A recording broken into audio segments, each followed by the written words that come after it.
Why are you gay? Me habéis pasado este vídeo en el que Federico Jiménez Los Santos desguaza y articula un poco todo lo que hay alrededor de las saunas de Sabiniano, del suegro de Pedro Sánchez. Es decir, es sobre puteques y mordidas, va esto, ¿no? Transeúntes de la calzada, trotes.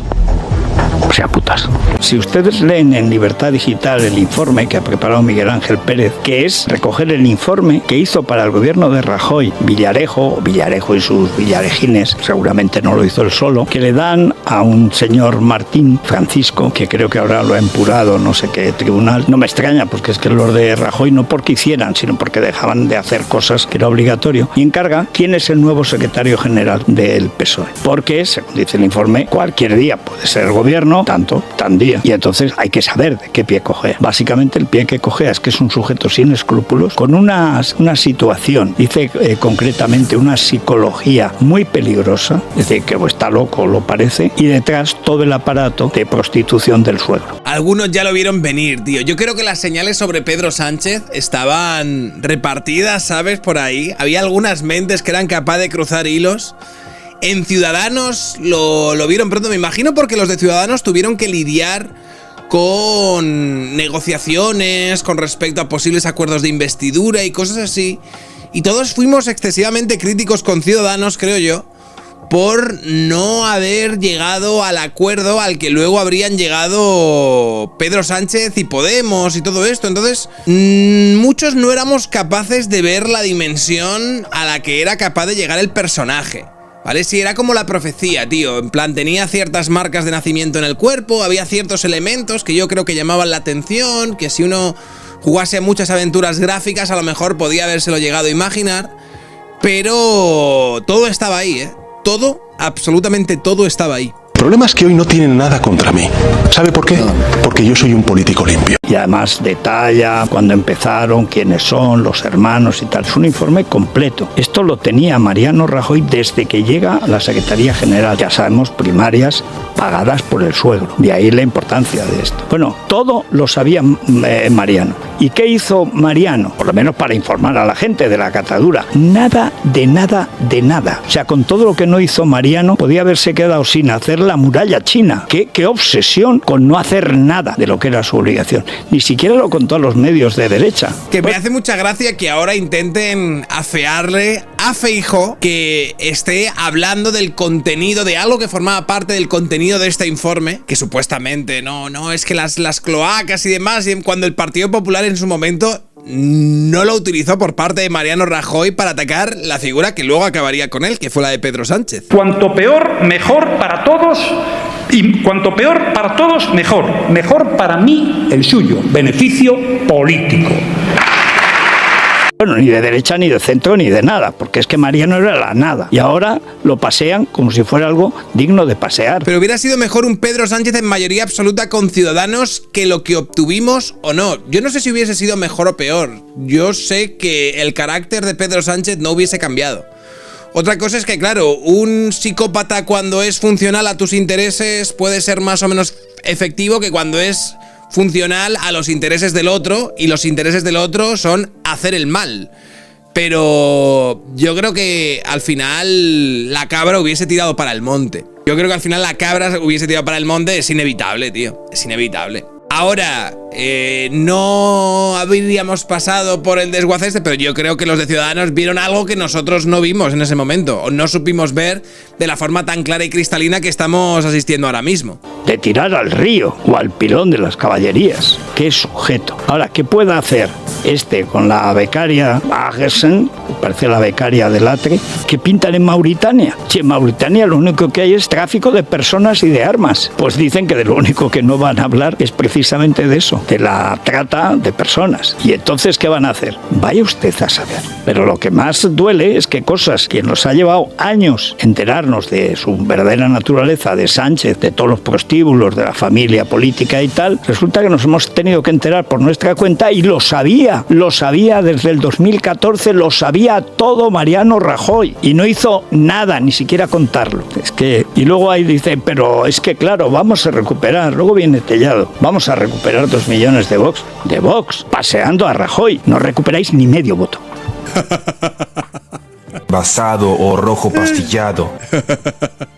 Que lo que Rajoy, ¿eh? Somos sentimientos y tenemos seres humanos. Entonces a mí me ha dolido mucho. Pero ellos pues, van con los periodistas, siempre de izquierdas, naturalmente, que les dicen pues lo contrario de lo que les conviene. Pero, en fin, vamos con ese viaje de este tío, como no pida asilo político en Mauritania, no lo sé. Y luego Zapatero, que ya actúa como verdadero presidente del gobierno, como seguramente es. El presidente del gobierno viaja a la República Islámica de Mauritania. Pedro Sánchez acude acompañado de la vicepresidenta tercera, Sara Agesen, y otros 6 ministros de su gabinete. El objetivo de ese encuentro es impulsar las relaciones económicas y empresariales para reforzar el desarrollo sostenible en la región, dice Moncloa, y entre las novedades culturales está prevista la expansión del Instituto Cervantes. Todo esto cuando aumentan las informaciones sobre su entorno. Libertad Digital ha tenido acceso al informe de 5 páginas elaborado por el comisario Villarejo y en donde se expone con todo detalle la red de prostíbulos y saunas gays del suegro del presidente del gobierno. Ojito, Montoro. Los correos de la filtración de información reservada de Hacienda a Montoro, de Esperanza Aguirre a Rafa Nadal y la baronesa Thyssen. A ver qué les escribía. Si recuerdas, hace unos meses la de Madrid nos avisó de que iban a abrir un procedimiento de comprobación limitada a Esperanza Aguirre por el IRPF 2015 como consecuencia de unas discrepancias en los ingresos. En las declaraciones formuladas, los correos de la filtración de información reservada de Hacienda a Montoro, de Esperanza Aguirre a Rafa Nadal y la baronesa Thyssen, tío. De locos. ¡España!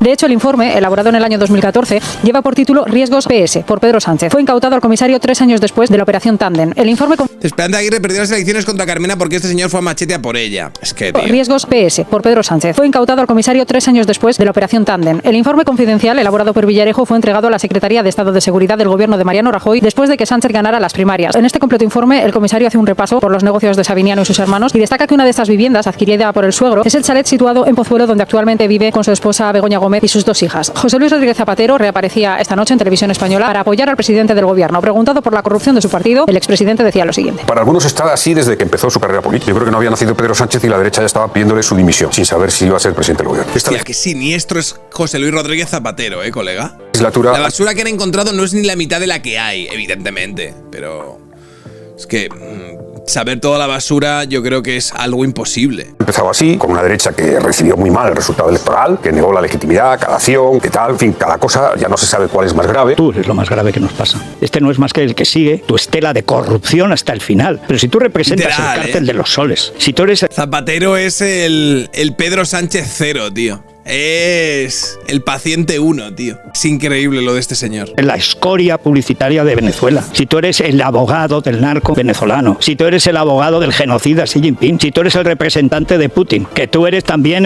vamos a llevarnos con Irán, te cargaste toda la política exterior española con Felipe González y con Aznar para crear la alianza de civilizaciones con Erdogan, el islamista Erdogan. Pero que es que además a todos los que han puesto y van ya caminito de Jerez, que van a ir a la cárcel, todos son tuyos. Todos los directores generales de tu Pepiño, tú a Cerdán le llamabas Pepiño, porque era tu secretario de organización. Y de Pepiño vienen todos los que ha colocado Cerdán, que es que está grabado cuando le dice a Koldo, que hacía de ministro más que Ábalos. Ábalos estaban las sobrinas, pero el que ponía a la gente y quitaba era Cerdán. ¿Y a quién le recomienda siempre Cerdán? A la gente con experiencia de gobierno, la gente de Pepiño. La gente de Pepiño es la gente de Zapatero. Zapatero es el que crea la unidad básica de corrupción, la nave nodriza del Me lo llevo y para saca en Caracas, en la embajada de Morodo, el íntimo amigo de Pepe Bono, multimillonario como Zapatero, pero nunca dirán de qué, ni cómo, ni cuándo, ni dónde tienen la pasta. Pero que tiene pasta, pero para comprar Mauritania.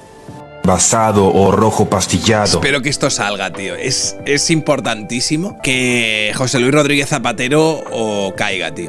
Y por favor que ocurra. Igual que era importante para los progres lo de sacar a Franco del Valle de los Caídos y todo esto, yo creo que Zapatero acabe en la cárcel es importante para como ellos hablan, sanar heridas, tío. Yo creo que este país necesita sanar heridas y una de las formas, yo creo, de entender el daño que hizo ese señor a este país sería que acabase en la cárcel. Así yo creo que sanaríamos todos un poco. Y sale, ven cómo no le contesta. Es que llevaron muy mal. Hombre, peor llevasteis vosotros perder las elecciones y tener que comprar cada día, pues un mes más en la Moncloa. A ti eso te va bien, porque tus negocios van divinamente, ¿no? Los negocios bien, ¿no? Y las nenas colocadas también en Venezuela, ¿no?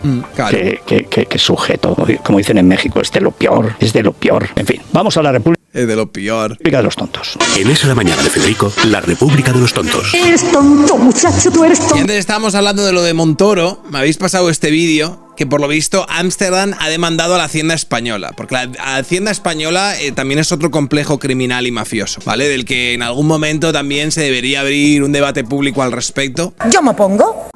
Con el que desgraciadamente probablemente no se podrá contar ni con el Partido Socialista ni con el Partido Popular para que esto sea así. Desde el bufete de abogados internacional que llamó a Hacienda carterista, su líder Robert Amsterdam hizo toda una campaña llamada Spanish Tax Pickpockets, que salió en diarios como el Financial Times. Bien, pues en una rueda de prensa el 26 de junio ha anunciado que durante estas próximas semanas va a presentar una demanda formal de 40 páginas contra el sistema tributario español. Lo que empezó como una crítica a la ley Beckham ahora va a escalar a las Naciones Unidas e incluso al Tribunal Europeo de los Derechos Humanos. Para este despacho no es normal que los inspectores de Hacienda cobren por incentivos, ya que eso lleva a considerar a los ciudadanos sospechosos permanentes y rompe la presunción de inocencia. Es decir, ahora están defendiendo a los españoles del abuso estructural del Estado, presentando informes como Hacienda versus the People. Además, Ámsterdam ha comunicado que como no se dé un diálogo legal pronto, en septiembre va a publicar un nuevo informe, Madrid Memorandum, donde detallará todas las irregularidades sistemáticas. Por favor, que alguien me diga dónde se dona para esta causa. ¿Os acordáis del No lo hacemos nosotros y lo hace un pirado holandés, tío. Es absolutamente de coña. Personas bajo la línea de pobreza. Esto es en Argentina. Modelo de inclusión y del amor. Mirad cómo sube la línea de la pobreza. Crueldad neoliberal. Y ahí están. Y este es Manuel Adorni siendo un auténtico basado. Y diciendo fin. Basado o rojo pastillado. El coste de oportunidad que estás mencionando, ¿no? Si por comparar, ¿no?, estas cifras hipotéticas de una sanción de 1 millón o liquidamos con 250, claro, depositar 1 millón y movilizarlo ahí, si tú fueras capaz de rentabilizarlo al 5% anual, que tampoco es como hacer magia, estás perdiendo 50.000 al año. A poco que dure el proceso, 4, 5 o 6 años, ya te ha costado la propuesta de regularización de Hacienda. Correcto, ese es el razonamiento que hace casi todo el mundo. Y es que además, para visualizar lo torticero que es todo en este sentido, alguno dirá, bueno, pero te dan una rentabilidad sobre ese millón que tienes depositado. Y digo, depende.